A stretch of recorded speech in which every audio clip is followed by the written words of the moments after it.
1번 청소년 비행에 관한 아들러의 설명으로 옳은 것은 답은 5번이죠. 열등감 컴플렉스를 보상하려고 비행 행동을 한다. 아들러의 이론에서 중요한 개념은 그렇습니다. 열등감 컴플렉스입니다. 아들러는 사람들이 자신의 열등감을 극복하려고 노력한다고 보았죠. 이러한 과정에서 비행 행동이 나타날 수 있다고 설명했고요. 청소년이 열등감을 느끼면 열등감을 보상하려는 시도로 비행을 저지르는 경우가 있을 수 있다고 했습니다. 따라서 청소년 비행에 관한 아들러의 설명으로 옳은 것은 5번 열등감 컴플렉스를 보상하려고 비행 행동을 한다. 5번의 설명이 옳아서 답이 되겠습니다. 나머지 선택지들을 한번 볼까요? 1번 원초화에 따른 행동을 자아와 초자아가 통제하지 못할 때 나타난다. 프로이트죠. 프로이트는 인간의 마음을 원초화, 자아, 초자아로 나누었죠. 원초화는 본능적 충동을 나타내고요. 자아와 초자아가 이를 적절히 통제하지 못할 때 비행 행동이 나타날 수 있다고 보았습니다. 2번 정체성 위기에 비행을 저지르기 쉽다. 누구죠? 에릭슨입니다. 에릭슨은 청소년기 정체성 대 역할 혼미 단계에서 정체성 위기를 겪는 청소년들이 비행에 빠질 수 있다고 보았고요. 세 번째, 높은 수준의 도덕적 판단 기준을 발달시키지 못할 때 나타난다. 누구죠? 맞습니다. 콜버그입니다. 콜버그의 도덕 발달 이론과 관련이 있죠. 그래서 도덕적 판단 능력이 낮을 때 비행 행동이 나타날 수 있다. 라고 설명했습니다. 4번 오이디푸스 컴플렉스를 해결하지 못해 남근기에 고착되었다. 이것도 1번과 같이 프로이트에 관련된 내용입니다. 콤플렉스는 아동기 성 발달 단계 중 남근기에서 발생하는 갈등을 의미하고 이 갈등이 해결되지 않으면 성격 발달에 문제가 생길 수 있고 비행 행동의 원인으로 설명할 수 있다는 내용입니다. 따라서 1번의 답은 5번입니다. 2번 비행 청소년의 인지 기능을 평가하기 위한 웩슬러 검사의 지각 추론 지표에 해당하는 소검사로 옳지 않은 것은 웩슬러 아동용 지능 검사에서 지각 추론 지표에는요 어떤 것들을 평가하죠? 그렇죠. 시각적, 공간적 처리와 추론 능력을 평가하죠. 이 지표에 포함되는 소검사는 그렇습니다. 토막 짜기, 행렬 추리, 공통 그림 찾기, 빠진 곳 찾기입니다.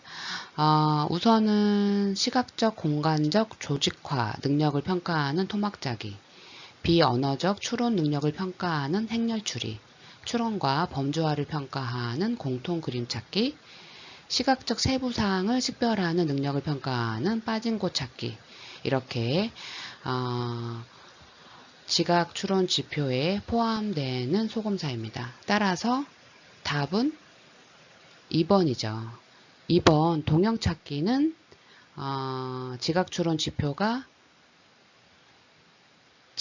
지표에 포함되는 소검사가 아니고요. 처리 속도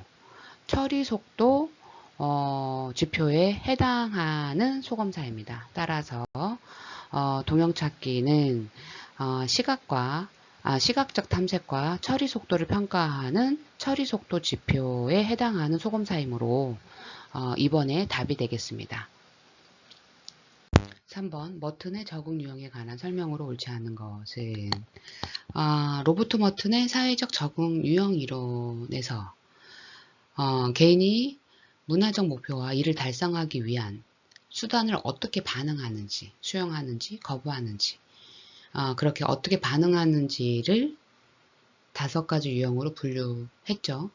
각 적응 유형은 개인이 사회적 기대에 어떻게 반응하는지를 설명하는 데 사용이 되어지고 있습니다. 주어진 내용을 차례차례 읽어가면서 한번 보도록 할게요.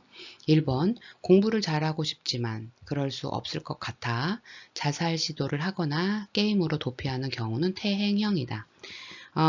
머튼의 개인의 적응 유형 중에 퇴행형은요, 도피형이라고도 불리는데 문화적 목표는 거부합니다. 제도화된 수단도 거부합니다. 따라서 공부를 잘하고 싶지만 그럴 수 없을 것 같아 자살 시도를 하거나 게임으로 도피하는 경우는 퇴행형이다. 이 설명은 옳습니다. 2번 목적도 없이 매일 공무원 시험을 준비하고 시험이 떨어져도 실망하지 않고 공부를 계속하는 경우는 의례형이다. 의례형은 문화적 목표를 거부하고 제도화된 수단을 수용합니다. 따라서 목적도 없이 매일 공무원 시험을 준비하고 시험에 떨어져도 실망하지 않고 공부를 계속하는 경우는 의례형이다. 이 설명은 옳습니다. 3번 반역형과 혼란형은 비행 가능성이 다른 유형보다 높다. 우선 여기에서 잘못된 부분이 있습니다. 머튼의 이론에는요, 혼란형이 없습니다. 머튼의 유형에는요, 동조형, 혁신형, 의례형, 퇴행형, 반역형만 있습니다. 따라서 없는 유형이 들어가 있고요. 또한 비행 가능성이 다른 유형보다 높다. 여기에는 반역형이 그래도 맞을 것 같거든요. 문화적 목표가 거부되고 제도화된 수단도 거부하니까. 그래서 반역형은 기존의 목표와 수단을 다 거부하죠. 그래서 새로운 목표와 수단을 추구하는 유형이에요. 그래서 비행 가능성이 높을 수는 있습니다. 또 비행 가능성이 다른 유형보다 높은 것은 그렇죠. 혁신형입니다. 왜냐하면 제도화된 수단을 거부하기 때문이죠. 아무튼 3번은 부분적으로 옳지 않아 3번의 답이 되겠습니다. 4번 동조형과 혁신형은 문화 목표에 동의한다는 점에서 동일하다. 맞습니다. 동조형과 혁신형은요, 둘 다 문화적 목표를 수용하죠. 그래서 이 내용도 맞습니다. 5번 동조형은 비행 가능성이 다른 유형보다 낮다. 맞습니다. 동조형은요, 문화적 목표, 제도화된 수단 모두 다 수용을 하기 때문에 비행 가능성이 가장 낮습니다. 따라서 3번의 답은 3번입니다. 혼란형은 없는, 적응 유형에 없는 유형입니다.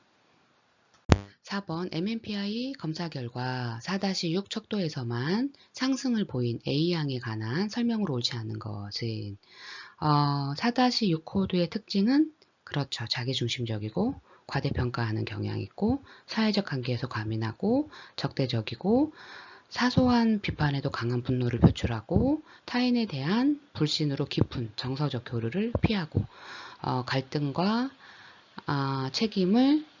갈등의 책임을 외부나 타인에게 돌리고 이런 특징이 있습니다. 주어진 내용을 차례차례 보도록 하겠습니다. 1번 의심이 많고 화를 잘 내며 자기중심적인 경향이 있다. 맞습니다. 2번 분노와 갈등의 원인을 외부로 돌리는 경향이 있다. 맞습니다. 3번 자신을 객관적으로 보지 못하며 따지기를 좋아한다. 맞습니다. 4번 남들에게 화를 잘 내지만 곧 죄책감과 불안을 느낀다. 지금 4-6 코드죠. 그러면 이쪽에서는 이 특징이 없죠. 이것은 4-7 코드입니다.